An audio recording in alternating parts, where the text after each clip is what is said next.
आप देख रहे हैं school to you YouTube channel.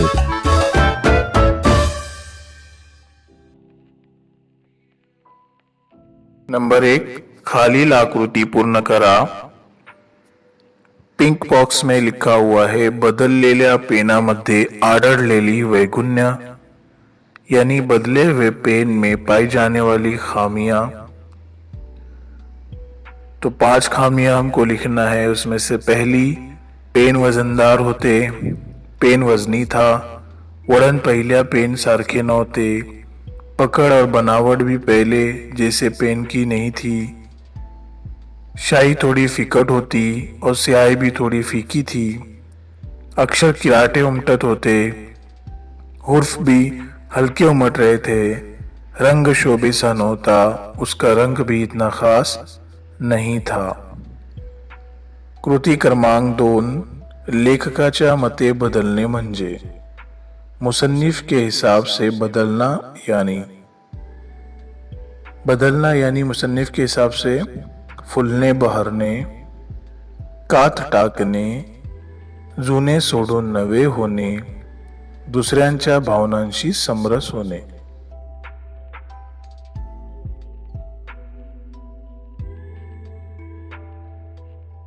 कृती क्रमांक 2, बदल स्वीकारण्याच्या बाबतीत लेखक व निसर्ग यांची तुलना करा। तुलना यानी फर्क वाज़ेह करना, फर्क करना। इस पूरे जुमले का अर्थ यह होता है कि बदल कबूल करने के बारे में मुसन्निफ और कुदरत में फर्क वाज़ेह कीजिए। 2 फर्क हमको बताना है लेखक और कुदरत में। नंबर 1, बदल स्वीकारण्यास मन कुरकुर करीत होते व अस्वस्थ वाढली होती। बदलाव कबूल करने में दिल कुरकुर कर रहा था और बेचैनी बढ़ गई थी। निसर्ग नवे नवे बदल सहजगत्या स्वीकारतो, नए नए बदलाव बाआसानी कबूल करता है। लेखक नंबर 2, साधा बदल पचवायला मन तैयार नव्हते और साधा बदल भी दिल हजम नहीं करता है। निसर्ग हिवाळा संपला की उन्हाळा सामावून घेतो, उन्हाळा गेला की पावसाळ्यात रंगून जातो। और कुदरत का हाल ये है कि अगर सर्दी खत्म हो गई तो धूप को समा कर ले लेता है, अगर धूप गई तो बारिश में रंग जाता है।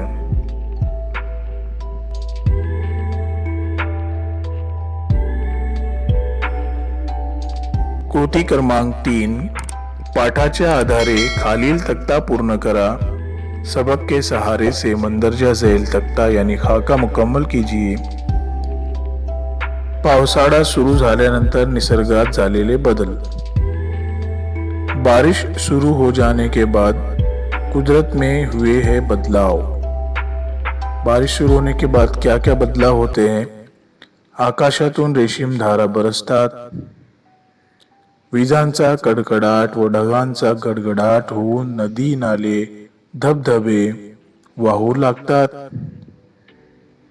सृष्टि हिरवीगार होते। अब दूसरे कॉलम में उन्हाळा सुरू झाल्यानंतर निसर्गात झालेले बदल। धूप का मौसम शुरू हो जाने के बाद कुदरत में हुए बदलाव। क्या क्या बदलाव होते हैं? असहाय्य उकाडा होतो। नंबर 2, उन्हाळ्यातल्या अंगातली शिरशिरी वेगळी असते,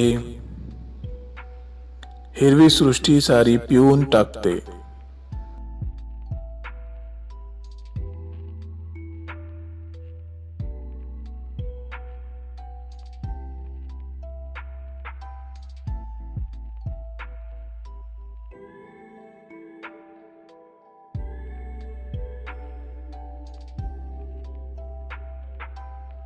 कृती क्रमांक 5, सरल रूप मूल शब्द लिहा।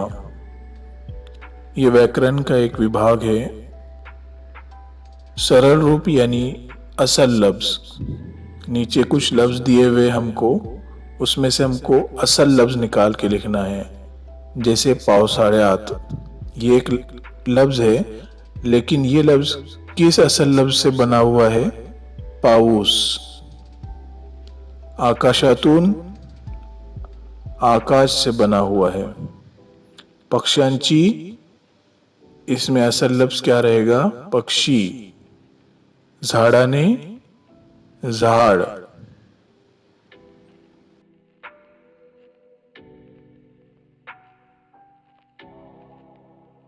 उसके बाद कृती क्रमांक 6, खालील तक्त्यात मुलांना आवडणाऱ्या काही गोष्टींची नावे दिली आहेत. त्या गोष्टींविषयी विशेष माहिती देण्यासाठी तुम्ही कोणकोणते शब्द वापराल याची मित्राबरोबर चर्चा करा व तख्ता पूर्ण करा। इसका अर्थ ये होता है कि मंदरजा झैल खाके में बच्चों को पसंद आने वाली कुछ बातें हैं, उनकी नाम दिए गए हैं। उन बातों की खास मालूमात देने के लिए आप कौन से लफ्ज इस्तेमाल करेंगे, अपने दोस्तों के साथ मुज़ाकरा करके पूरा कीजिए। यहाँ पर 3 कॉलम दिए हुए हैं। मुलांची नावे जैसे रमेश, आवडणारी गोष्ट या पदार्थ, रमेश को आंबा यानी आम पसंद है, तो विशेष माहिती सांगणारे शब्द गोड, पिवळा धम्मक, रसशील। तो इसी तरह नीचे नाम दिए हुए हैं, उनको पसंद आने वाली चीजें हैं, उनके ताल्लुक से हमको नाम लिखना है। तो हम लिखेंगे दूसरे रो में गोल, टपोरी, रुपेरी, रंगीत, सुंदर, मनोवेदक, रिमझिम, मुसळधार, धो-धो, सुरेख, सुगंधी, लाल।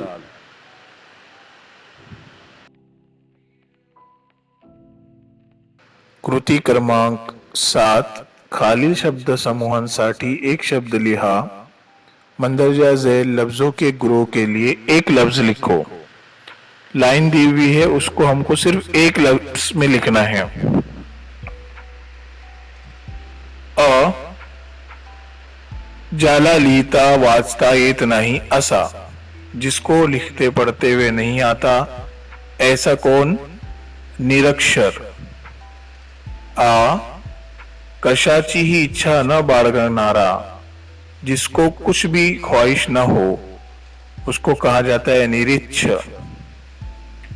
ई, मोजकेच बोलणारा, बहुत कम बोलने वाला, मितभाषी।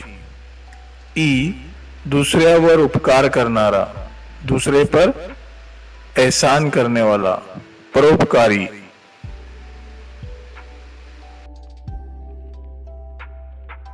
उसके बाद प्रश्न क्रमांक 8, सहमत, सेल्फ रिस्पॉन्स क्वेश्चन है, खुद की राय। अ, बदलणे म्हणजे दुसऱ्याच्या भावनांशी समरस होणे। वाक्याचा तुम्हाला समझलेला अर्थ स्पष्ट करा। इस सवाल का अर्थ ये होता है कि बदलाव यानी दूसरों के जज्बात के साथ एडजस्ट हो जाना। इस जुमले का तुमको क्या मतलब समझा है, वाज़ेह कीजिए। तो इसका उत्तर हम इस तरह से लिखेंगे। उत्तर, आपण आग्रही भूमिका घेऊन बदलाला विरोध करणे चुकीचे आहे।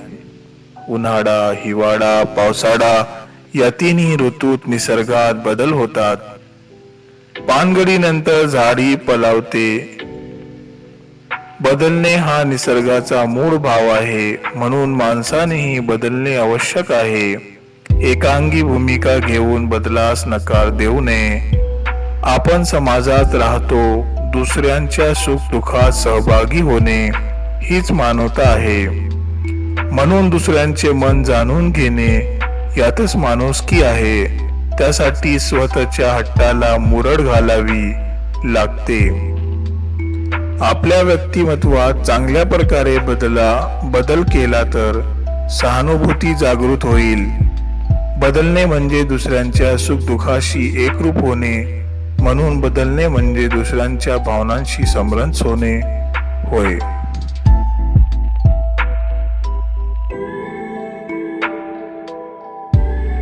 प्रश्न क्रमांक आ.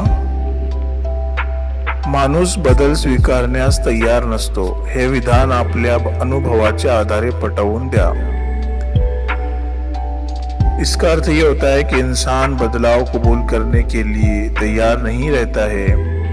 ये जुमला अपने तजुर्बे के सहारे से वाज़ेह कीजिए. तो इसका जवाब हम इस तरह से लिख सकेंगे जो नीचे दिया जा रहा है. वीडियो अच्छी लगी हो तो लाइक जरूर करें. प्रश्न क्रमांक 3.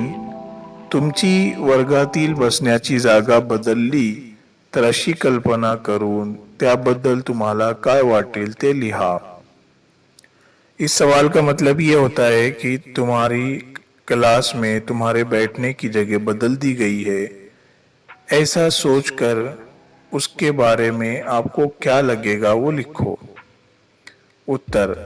माझ्या शाळेतील वर्गात पहिल्या दिवसापासून मी ठरलेल्या बेंचवरच बसतो.